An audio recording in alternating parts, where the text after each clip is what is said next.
Hello, everyone, and welcome back. We are in a new episode of Brew Digital Hack Series. And as you can see, I am pretty excited. One, it has to do with summer coming in, and the second with our guests. So, if you tuned in to the last episode, we discussed Facebook ads and the key things that you need to do to make sure that that's working for you. And today we're going to be doing and delivering the same thing to you. So, what are the key things that you have to do for your web to work for you? Now, what we want to do here is we want to bring different experts from Brew Digital. So, I am very excited because this is his first time with us here. Please welcome me to the stage, our senior digital designer, Jonah. I am gonna let him do the introduction because he's gonna be better at it than me. But Jonah, welcome to Brew Digital Hack. Woo! Thank you very much for having me, Debbie. It's really nice Yeah, to be here and chatting to you. Hi, everyone. I'm Jonah. I am a senior digital designer here at Brew Digital. My expertise is definitely in web and sort of all things around web, design systems, anything to do with web, really. But my passion really lies within sort of motion design. So I'm very lucky that my expertise and my passions sort of align, and we can kind of put them together to make a better product. But yeah, thank you for having me. of course. And as Jonas said, he is a designer, but it's really motion design and the crossover that it brings to your web. So, as you know, and you guessed it, we're going to talk a lot about how that influences your website. Jonah, I'm not gonna, throw other questions and get right into it already. I'm gonna start with a hard one or an easy one, if you think about it. If What would you say is one small motion tweak that individuals or businesses can instantly do today to make their website feel more polished or premium? So one really sort of minor thing within web that can sort of make things feel a lot more polished or premium is lazy loading, introducing lazy loading into a website. So instead of sort of doing your Google search and clicking on a website and everything is already statically sort of presented to you, you can see all of the content sort of above the fold, and you scroll down and everything is stuck in its place. Lazy loading is essentially a way of introducing content to people. So you click a website and the navigation pops up, your hero banner comes in, you've got some nice text, and all of those have got like small interactions within them. A lot of it can just be sort of transparency interaction, so literally just fading in, but it brings a lot to the website, A, through sort of interactivity, and B, through actual page load speeds, because you don't have to load a whole page for somebody to scroll through statically. You only really have to load what is in the user's viewport, which means that your page load speeds are really, really quick, which everybody wants. I've actually got a stat, which a study by Porton, which we can link if we need to, found that a 1 second delay in page load speeds can really reduce conversion rates, which I think speaks massively for adding the interactivity, but also getting that page load speed up as well. Okay, amazing. I feel like every day I learn a new thing here. Lazy loading is going to be my new word of the day. And I definitely hope that anyone who is watching this does take that into consideration and apply it today to your website, or at least test it whether it works for you or not. Um, Jonah, I understand that you also have, like, lots of clients. You work with like B2B, B2C, and like at Brew Digital, we have a lot of tech companies out there. I'm very curious, what do you feel is the one thing or three things that most people get wrong when they do animation on their web? For me, in my opinion, I'd say most people go wrong when trying to introduce animation into a website with prioritizing movement over sort of usability or accessibility within that website. Motion design is a really nice touch to have, but too much of it can be quite damaging. if you sort of cram a page full of every usage of motion design, whether that's lazy loading, scroll interactions, Lottie animations, cursor animations, there's so much choice within sort of motion and web, that if you kind of use them all, it can be quite damaging, and it can lead to the page looking quite cluttered, which in turn is a bit overwhelming for a user, and then probably will end up with a user bouncing from the website just because it's a bit too much going on, rather than sort of being interactive and guiding the user through a journey of a website, and really keeping them engaged. It's just a bit too much, to a point where people just tap out. I get what you mean, and I bet like you've seen a lot of like websites come your way with just having too much of everything. I want to bring that practical up a practical question right here. Like, is there a particular website or brand that you feel have found the right balance with bringing in animation on their website, but really, as you said, thinking about the usability of their website? Yes. So one that really, really stands out to me is a lady named Sid Stumple.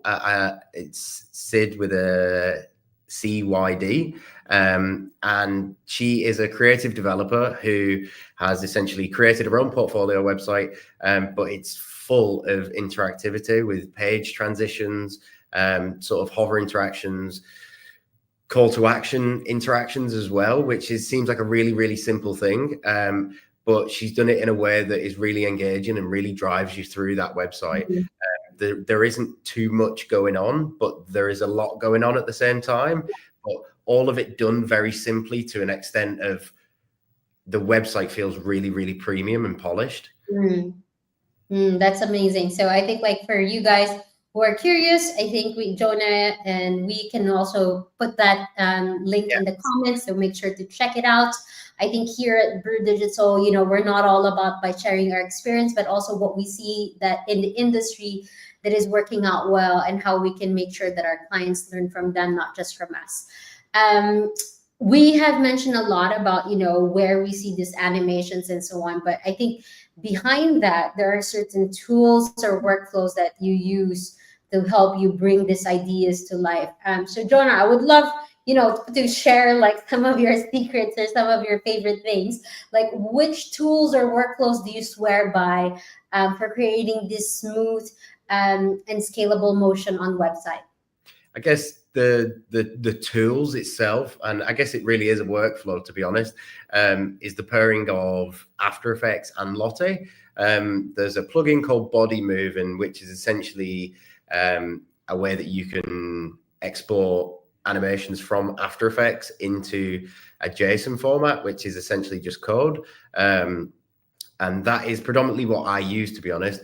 I've done sort of back and forth with development of, okay, this is the frame and we have to sort of reduce the opacity here, and this has to sort of move backwards on 3 frames, and it just gets really, really repetitive of trying to get the right thing, and also then trying to tell that person this isn't what I was looking for almost. Is a tough conversation. So After Effects and Lottie really get rid of that initial conversation. Anything that has sort of been signed off by QA within After Effects then goes into the website. It doesn't need replicating. Lottie has a web player which essentially allows you to export SVG animations from After Effects, and because I'm not a developer, I'm going to probably annoy a lot of developers here. Simply just drop it into a website and get that to work. I'm sure there's a lot more work around it. But from my perspective, I sort of create it within After Effects and then give that file to a developer. If it's a logo hover animation, then it essentially just looks the exact same as what I've designed, rather than there sort of being that design dev block sometimes. Yeah, I'd say After Effects and Lottie are really, really useful tools to sort of creating web animations. Amazing. Okay, so I think like those are again nuggets for our audience, and I will make sure to pass it on. We just drop it there with our developers team. Please don't tell them I said that. Hopefully, none of them watch this. Yeah.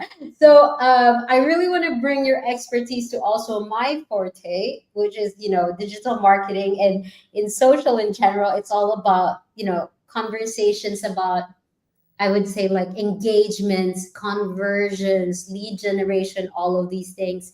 How do you feel like how does motion design directly supports marketing goals, if at all?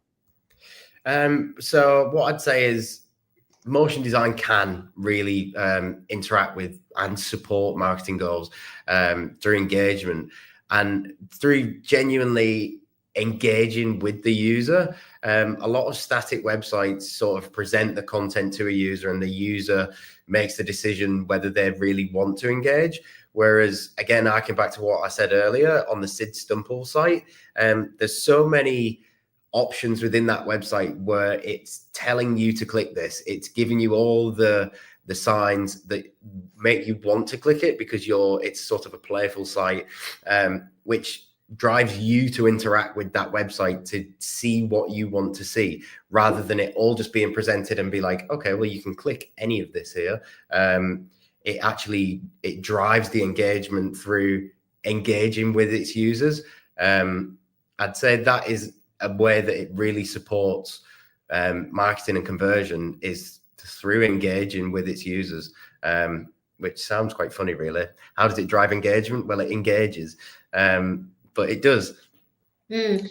And then I know you've mentioned Sid as a graphic designer, but is there like a concrete website that you've seen recently or that you use for like inspiration that you actually could say like, you know what, this is not just something that, gives me, it takes me to a journey as a user. Is there like a website that you could share with us? A website that I use personally for inspiration around these kinds of things. So a lot of interactions and just generally just web based design itself and development is a website called Awards. Awards spelled www, so AWWW Awards. And that is essentially a website that gives out awards to developers, designers, brands that are creating sort of groundbreaking websites and websites that other people within that sort of system would respect and rate. And it gives you a lot of options for sort of inspiration. You can go in there, there's collections, which allows you to sort of see if somebody's done a navigation a certain way, or if you want some type of lazy loading a certain way that another website has done it, or text interactions.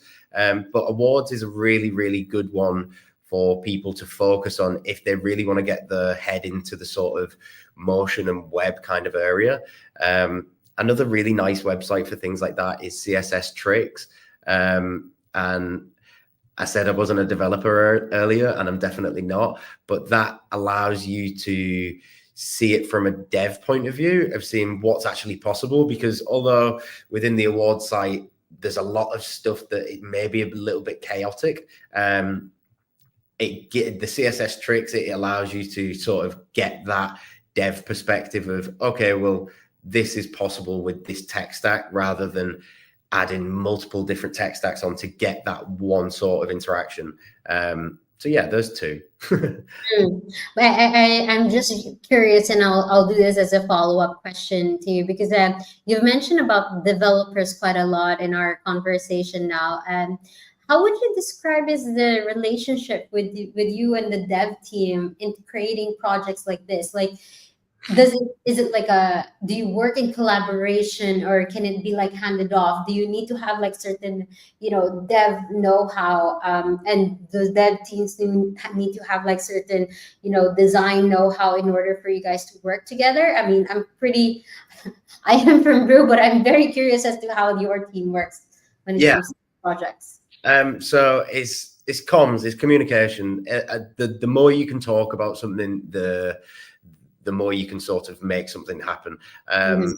I think definitely collaboration especially within the actual interactions. So you can sort of design a site, a static site, hand it off to a dev and start working on something else. But if you want to design a site with interactions, you need to design and build those interactions and what you want from them.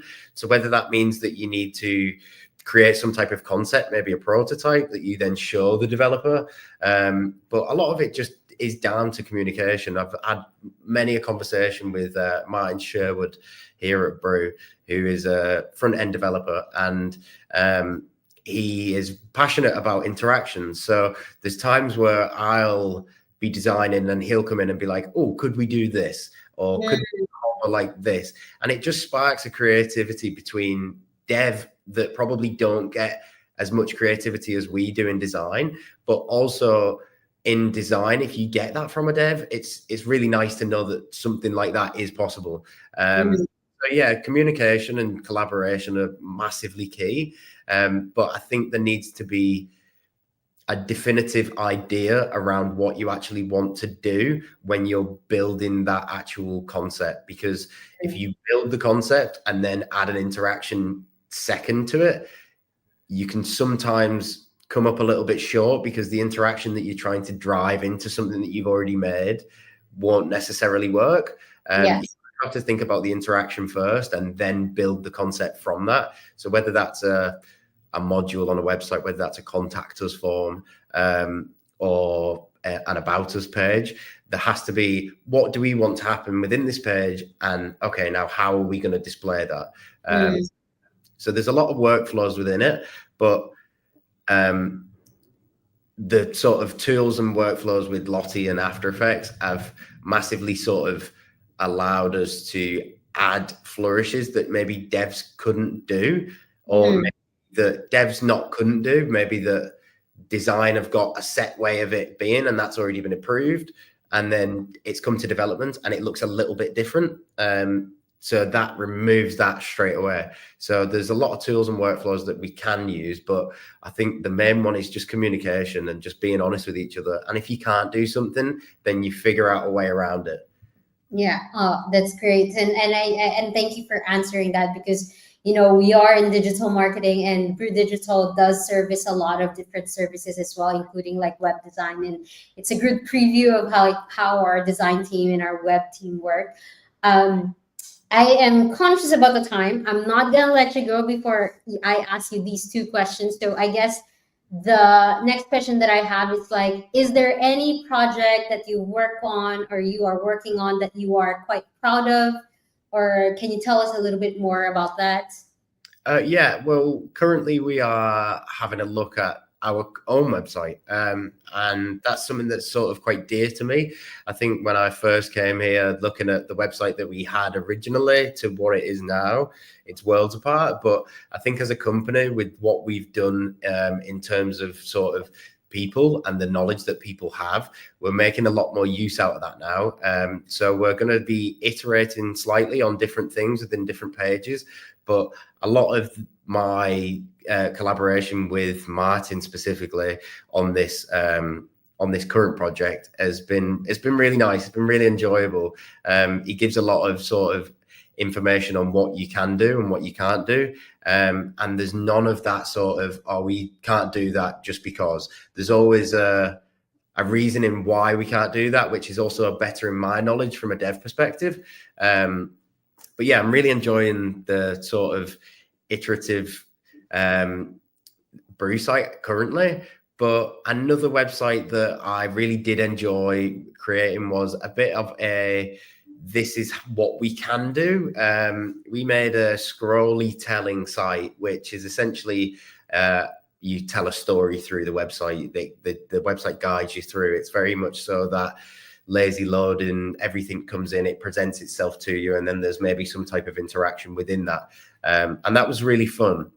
That was really fun to make, because it again allowed us to sort of show people what we can do as an agency and what our passions are, really. So anytime that we get extra time to build these interactions into things is always a win in my eyes.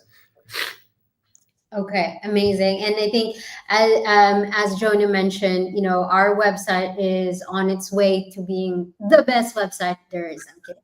But if you're curious, it's brewdigital.com, and I'll get Joan as well to share that other link for the website so you have an idea of what is possible that we could do with your website.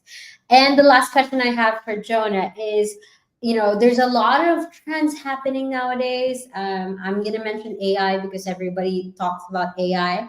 But what is one trend for you in web animation that you're excited about, or you're just ready for it to disappear? Well, just before I do answer your question on that, let me talk a little bit about AI and how we can make that work for us. I think there's been a bit of a sort of red flag on. I did red flag, but that's a red card, isn't it? There's a sort of a red flag around AI at the minute in terms of, is it coming for our jobs, which I don't think it is. I think we can use these tools as humans for sort of content generation. Obviously, all conceptual. So when you're building a website, if you're concepting something together, that may take you a couple of days to do. Whereas with AI, you can get wireframes built, you can get text content, you can get image content, and you can also do things like SEO keywords with AI now. So instead of using AI to actually build the product, you can kind of build the first steps and then start adding this human design into it a little bit more towards the end. So adding things like animation and interaction design, it just kind of, for me, I think the introduction of AI now just allows us to start adding more flourishes like this movement and this motion design to websites. We shouldn't necessarily be seeing static websites anymore, because we should be using the tools to then give us more time. But sorry, in answer to your question, one web trend that I'm excited about is WebGL. WebGL is the technology that allows you to render interactive 2D or 3D elements directly into a web browser. So you don't need any plugins, you don't need anything like that. With the advanced features of WebGL being sort of things like textures and shading and lighting. So we can definitely see a lot more gamification of websites going forward. And that really excites me because you can sort of play about with anything at that point. I recently went to a website by, I believe his name is Bruno Simon, and he created, it's essentially a portfolio website for himself, but it's a game. You interact with your arrow keys on your keyboard, and you are a car, and you can drive around this little world that he's built, and sort of log into different portfolio pieces or case studies, or maybe his CV or his past experience, but it's all done through sort of driving around this little world, which I think is really interesting. But you have to do it in a way where it's usable as well. So we kind of have to be, like I said earlier today, that we have to put accessibility and usability in front of sort of movement. But WebGL is really, really exciting because there's going to be a lot more 3D interactivity. And one trend that I'm ready to see disappear is pop-ups. I hate them. I hate them so much. And I know that it has to happen. I know that we have to do it from like a conversion point of view, but it's the pop-ups when you get them on your phone and they've not been dev to a point where they should have been, and the X, maybe they have, maybe they've been dev to this point, so the X, you can't click it and you have to click the link. But the forcing people to do something and to complete an action or to clear something, it feels like an intrusion. And for me, that would make me bounce. That would make me leave a website. Obviously, if they're then trying to add like here's 15%, give us your email. Maybe I will if I want to buy something from the site. But if not, then that can feel like a real intrusion into sort of my experience on that website, and actually take away from the sort of immersive experience that some of the websites do give. Log into a site, and if it does have the lazy load and it immerses you straight away, but then a big pop-up comes and you're almost like, oh, well, here we are again. But yeah, that pop-ups we have to get rid of them or come up with something better. I don't know what that is. Like this is a direct message to some marketers around who are very obsessed with lead generation, and they equate everything to like pop-ups. And bad targeting as well. That's like another one. I get what you mean when you're on your phone, and then some ad pops, and then it's just that doesn't relate to me. Even if you have 15% off, I'm never gonna buy a chainsaw. Like, that's not in my top 10 things that I would like to have right now. But thank you so much, Jonah. That's so much more insight than I have. Like coming into this, I was really very curious about web animation. There's a lot of animation in all of these assets and on social, but there's so much more to unearth on how this impacts a website and its performance. So I really hope our listeners got a chance to like hear from you. And if you have questions from Jenna, please feel free to like send us a message on our LinkedIn. And if there's anything else that our listeners would like to hear from, we have digital marketing, we have web development, we have strategy, we have email, no, we have SEO, we have everyone in Brew Digital. So feel free to like drop a comment, and that's it. Thank you, Jonah, again, and thank you everyone for joining us. Cheers, Debbie. Thank you very much.